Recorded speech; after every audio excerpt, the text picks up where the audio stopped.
नाज़रीन आदाब, न्यूज़ 18 उर्दू में आपका इस्तकबाल है। मैं हूं विसाल आजम और आप देख रहे हैं खबर खास। मुल्क में कुछ होता भी है, कुछ नहीं भी होता है, लेकिन एक चीज़ है जो बाकायदगी से होता है, होती हम कह सकते हैं, वो है इंतखाबात।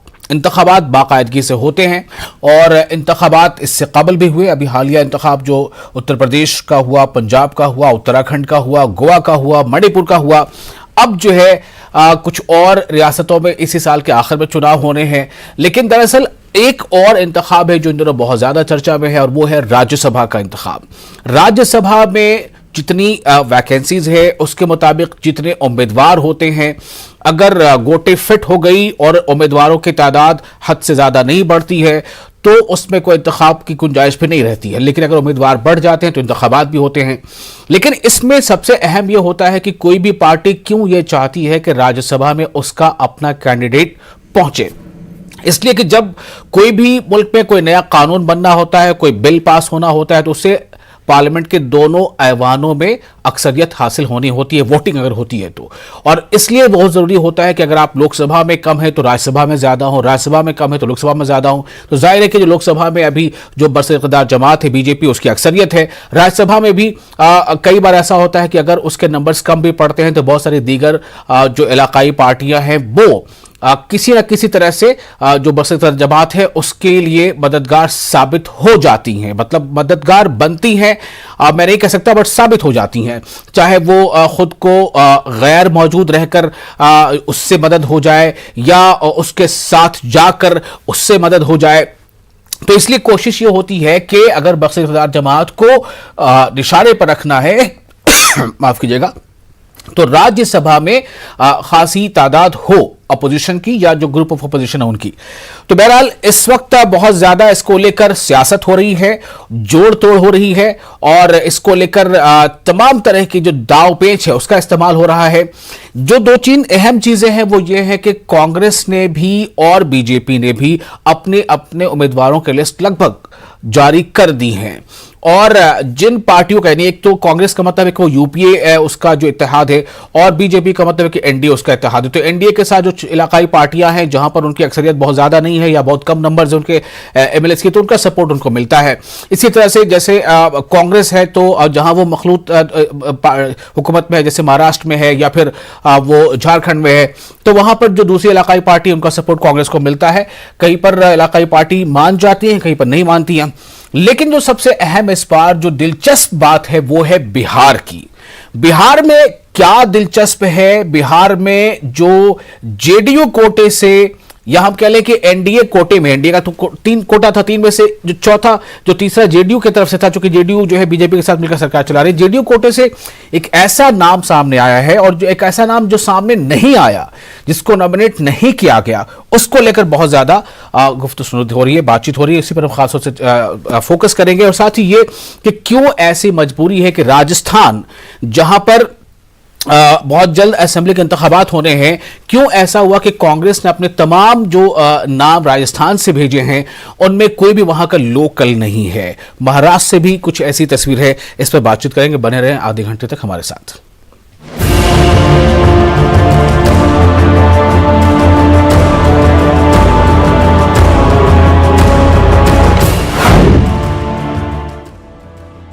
तो राज्यसभा का ये इंतखाब क्यों बहुत ज्यादा अहम हो जाता है?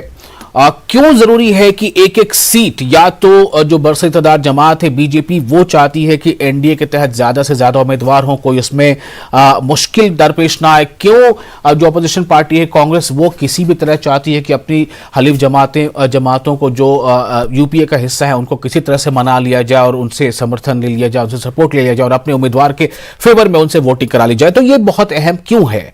क्यों ये बहुत अहम है? क्या इन नंबर्स का आने वाले जो इंतखाबात हैं, जब बहुत सारे और मरहले होंगे, जब सदर जमहूरिया को लेकर चुनाव होगा, तब कहाँ इसकी कितनी जरूरत पड़ने वाली है, इस पर भी हम बातचीत करेंगे। हम बताएं आपको हमारे साथ 4 खास मेहमान जुड़ने वाले हैं। हमारे साथ फिलहाल मौजूद हैं वीरेंद्र वशिष्ठ जो तर्जुमान हैं इंडियन नेशनल कांग्रेस के।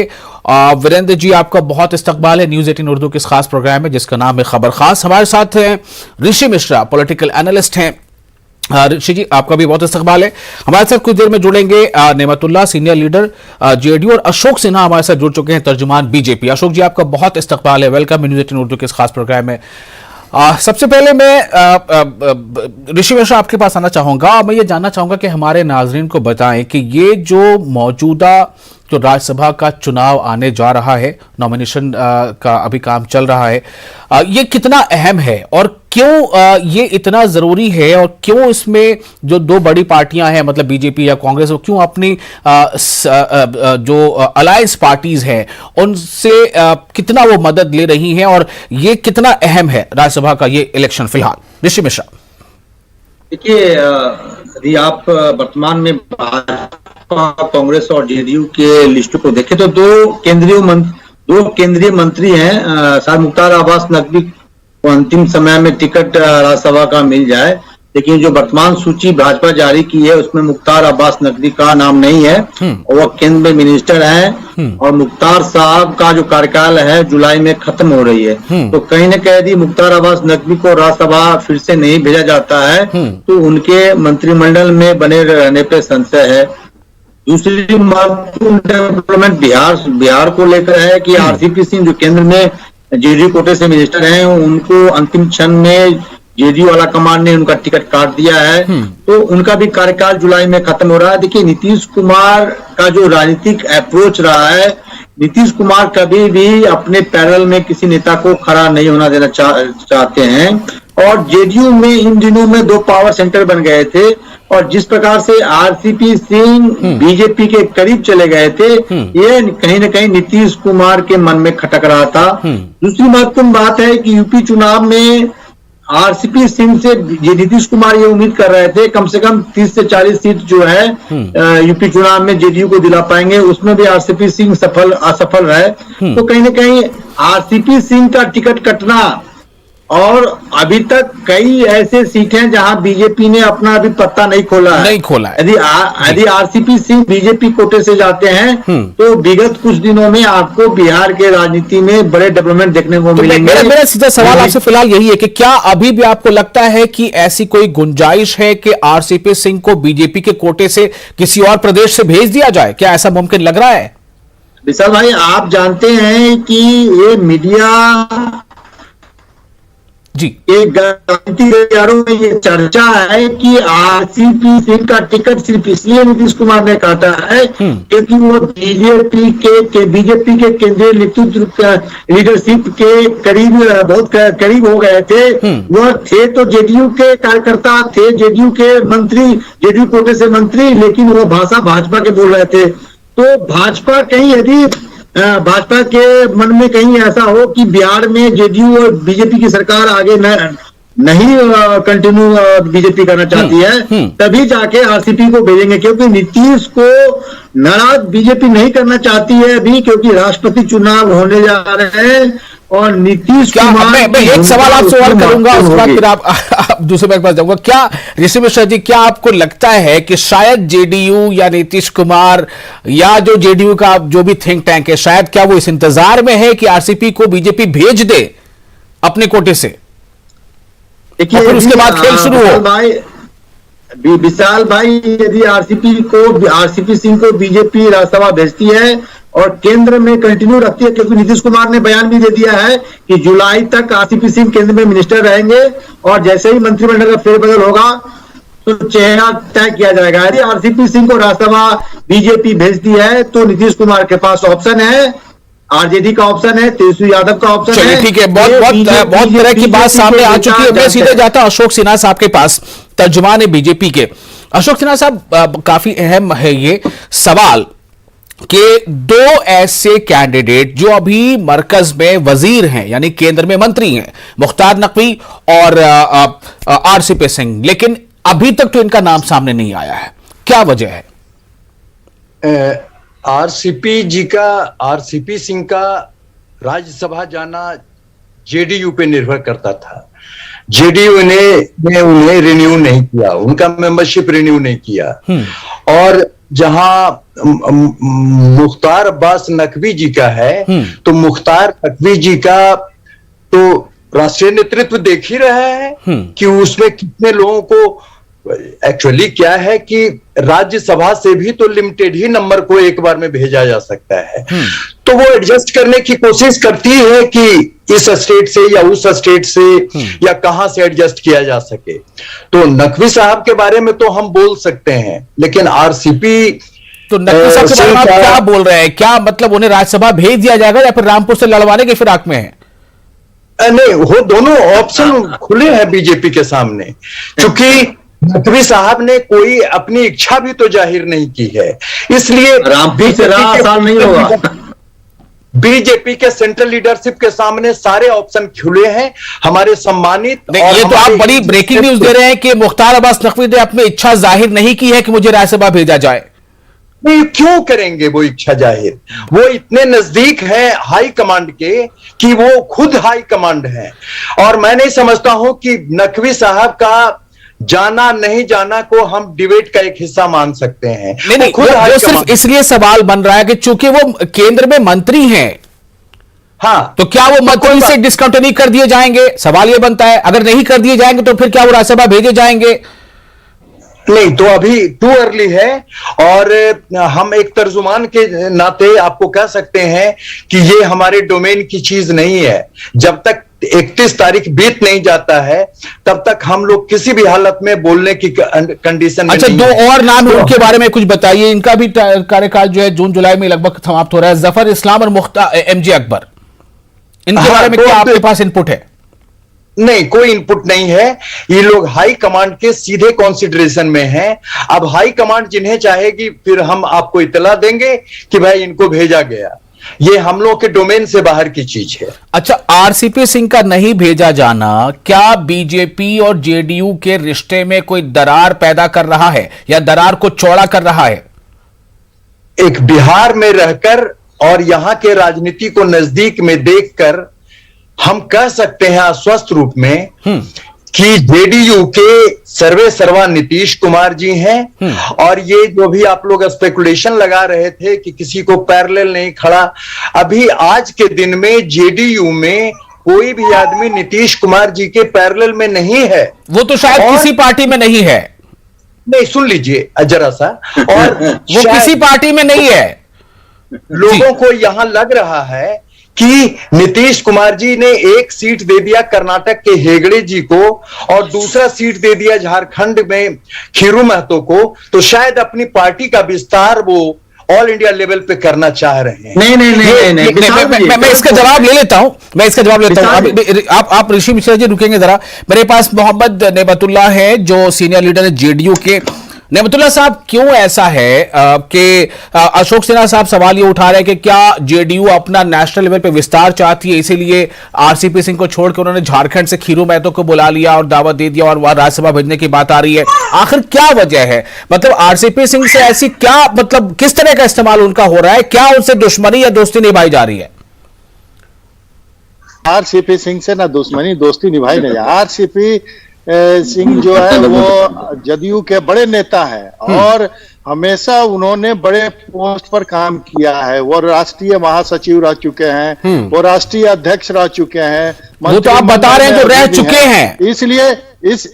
इसलिए उसमें कोई दो राय नहीं है। हाँ। ये नेशनल लेवल पर विस्तार की बात चल रही है। अब जो है जदयू सिर्फ सिमट के बिहार में रहने वाली है नहीं है। अब देखा मणिपुर से लड़ाया गया, उसमें 6 एमएलए जीत के आए जदयू के, और इसी तरह से अब झारखंड पर हम लोगों ने फोकस किया। झारखंड के वहाँ प्रदेश अध्यक्ष थे वो खीरू महतो, उनको नीतीश कुमार जी ने उन्होंने मेरा सवाल यहाँ पर ये है मोहम्मद नेबतुल्लाह साहब कि क्या आरसीपी सिंह मरकज में वजीर हैं, ये पार्टी के कुछ दूसरे लोगों को पच नहीं रहा है क्या?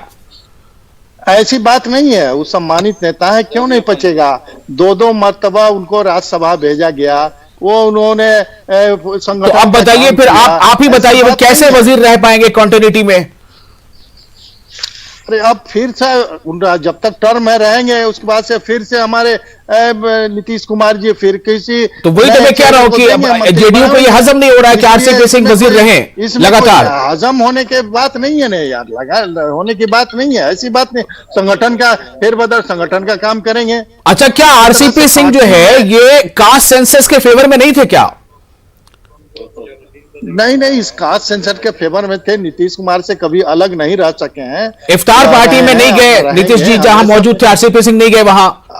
देखिए, हर आदमी का अपना अपना एंगेजमेंट होता है, हो सकता है कि उनको कोई दूसरा प्रोग्राम में हो, इसलिए इफ्तार पार्टी में नहीं आए, इसलिए दूसरा। ऋषि मिश्रा कुछ कहना चाह रहे हैं। ऋषि मिश्रा आप बोले, छोटा सा अपना एक रद्द अमल दे, फिर मैं जाता हूं वीरेंद्र जी के पास। जी ऋषि बोले। जेडीयू के नेता से कि आरसीपी सिंह को केंद्रीय मंत्रिमंडल से क्यों हटाया गया, क्या वो परफॉर्म नहीं कर पा रहे थे? किसी को मंत्रिमंडल से ड्रॉप तभी किया जाता है जब परफॉर्म नहीं कर पा रहे होते हैं। और जहां तक खीरू महतो की बात है, तो बिहार में आपके मत 45 विधायक है। यदि आपको संगठन को मजबूत करना था तो आपको बिहार में मजबूत करना चाहिए था, तो आप झारखंड चले गए। बिल्कुल, तो निशाना बहाना कुछ और है, निशाना कुछ और है। ठीक है, मैं इस पे भी आता हूं। अभी अब वीरेंद्र बशीर साहब के पास चलते हैं। वीरेंद्र बशीर साहब तर्जुमान कांग्रेस के हैं, और कांग्रेस का भी जो हाल है उसमें बिल्कुल बहुत पुराना एक मुहावरा है कि एक अनार 100 बीमार, लेकिन यहाँ पे पता नहीं अनार कितने और बीमार कितने हैं, ये वीरेंद्र वशिष्ठ जी बताएंगे। कुछ लोग कह रहे हैं कि शायद मेरी तपस्या में कुछ कमी रह गई, कुछ किसी और तरीके से अपनी बात सामने रख रहे हैं। वीरेंद्र वशिष्ठ साहब, एक सवाल और बहुत अहम ये भी है कि राजस्थान से आपने किन किन लोगों को भेजा है? क्या उसमें कोई वहां के लोकल भी हैं? वहां इंतखाबात होने वाले हैं? जी, मैं सबको नमस्कार करते हुए कहना चाहता हूं जी, राज्यसभा भारत के लिए है और हम सब भारतीय हैं। ठीक है। जहां तक की बात है कि उच्च सदन के लिए हमें चयन करना था कि किस लोगों को वहां पर भेजा जाए। आप सब जानते हैं कि उच्च सदन के अंदर हमने जिन भी लोगों का चयन किया है वो अपने आप में संसदीय प्रणाली में निपुण कार्यकर्ता नेता हैं। तो इमरान प्रतापगढ़ी भी। हाँ, इमरान, देखिए आपको मैं एक विधि का विद्यार्थी हूं। अगर मैं एमएलए नहीं रहा हूं तो इसका मतलब ये थोड़ी है कि मेरे को संसदीय प्रणाली का ज्ञान नहीं है। हाँ, तो इमरान प्रतापगढ़ी भी वहां पर एक बुलंद आवाज बनेंगे।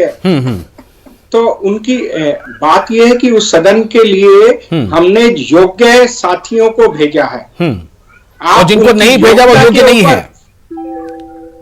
हमारे पास इतने अच्छे रिजल्ट आए हैं कि सारे के सारे लोग 95% से पास हुए हैं। तो जिनके 97-98% आ गए हैं उनका सिलेक्शन हो गया है। अच्छा। और आप ये अच्छा है। आप ये बताएं कि एक भी व्यक्ति उस सदन की गरिमा एक आदमी हमारा उस सदन की गरिमा बढ़ाएगा, चाहे वो पी चिदम्बरम जी हो, चाहे मुकुल वासनिक जी हो, चाहे रणदीप सिंह सुरजेवाला हो, चाहे इमरान प्रतापगढ़ी हो। जब ये उस सदन में बोलेंगे, विचारेंगे और संसदीय प्रणाली का हिस्सा बनेंगे तो भारत की संसदीय प्रणाली को मजबूत करेंगे। चलिए, ठीक है। अच्छा, एक सवाल और है अशोक सिन्हा साहब, अब कहीं कुछ गुंजाइश रह गई है क्या कुछ और नामों के जारी होने की? नहीं, बिहार से तो पूरे नाम डिक्लेयर नहीं, माफ कीजिएगा अशोक साहब, मैं इनसे पूछना चाह रहा था, वीरेंद्र वशिष्ठ साहब से पूछना चाह रहा था कि आप पार्टी के लिए कहीं कोई और गुंजाइश रह गई कांग्रेस के लिए? नहीं, झारखंड में था वो डिक्लेयर हो गया। अच्छा, जेएमएम को चला गया जेएमएम को चला गया। उसी पर एक बात अटक रही थी कि शायद तो मतलब गुलाम नबी आजाद को पार्टी ने इस लायक नहीं समझा, वो G23 का मान लिया हिस्सा उनको। कांग्रेस के नेता कांग्रेस के नेता से एक सवाल मेरा ले लीजिए वशिष्ठ साहब। मेरा एक सवाल ले लीजिए। छत्तीसगढ़ राजस्थान में चुनाव होने जा रहे हैं। छत्तीसगढ़ राजस्थान में चुनाव होने जा रहे हैं।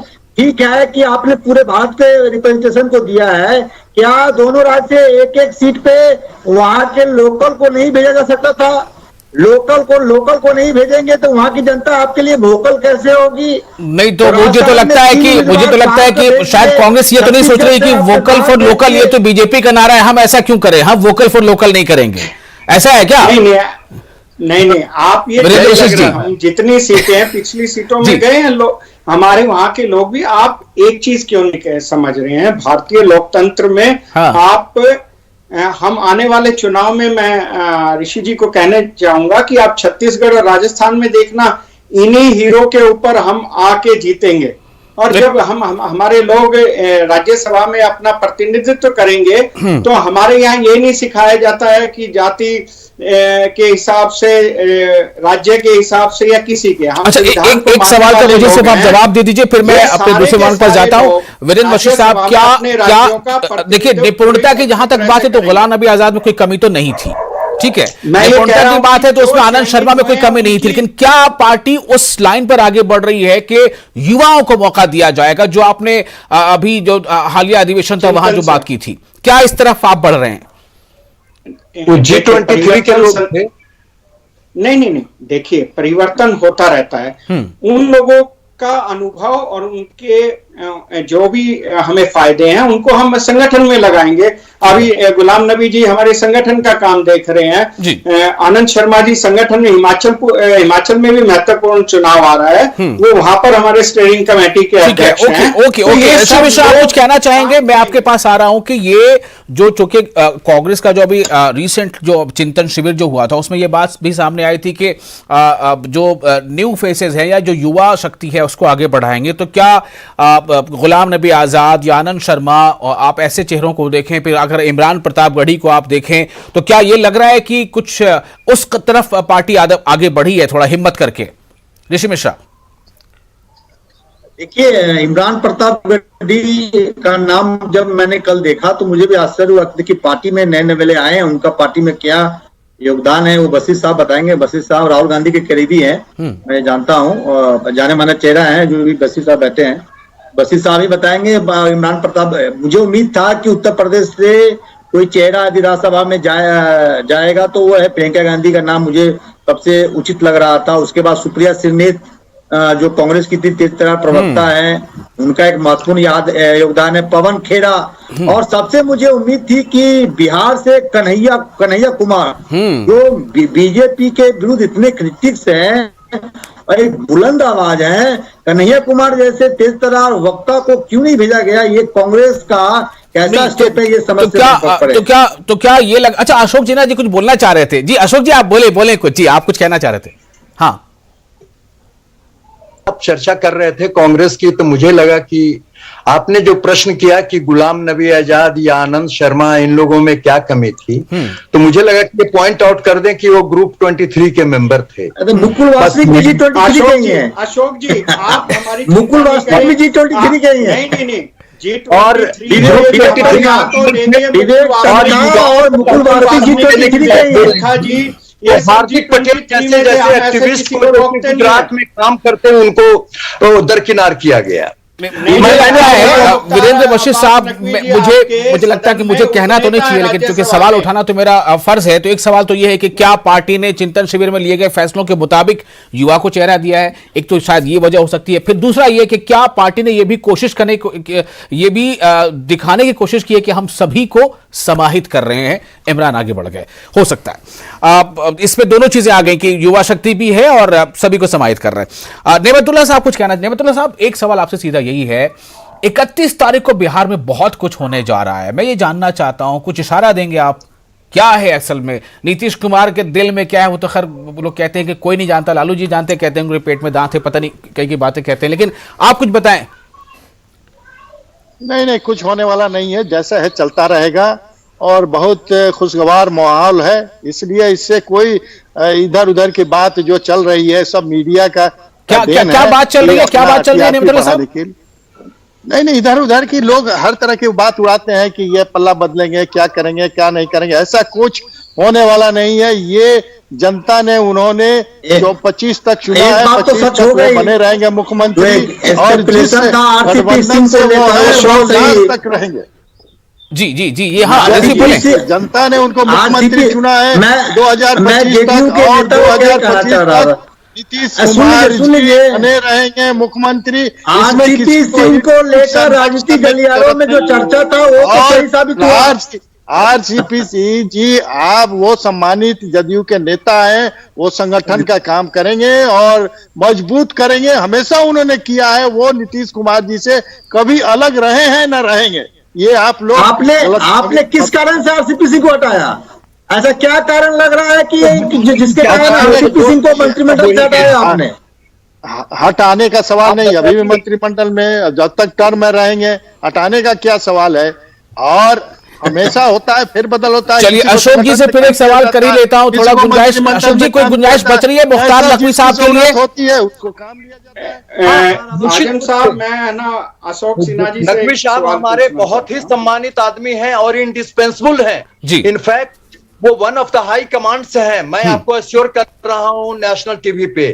और नकवी साहब बीजेपी में एक ही हाईकमान है, नरेंद्र मोदी। निश्चित रूप से उनको प्रॉपर एडजस्टमेंट होगा, राज्यसभा में शायद भेजे नहीं भेजा, एडजस्टमेंट हो जाएगा। चलिए बहुत बहुत शुक्रिया आप तमाम लोगों का इस खास मौजू पर अपना वक्त देने के लिए। अशोक जी, ऋषि मिश्रा जी, वीरेंद्र जी और नेमतुल्लाह जी, बहुत शुक्रिया। मुझे दीजिए इजाजत, आदाब, थैंक यू।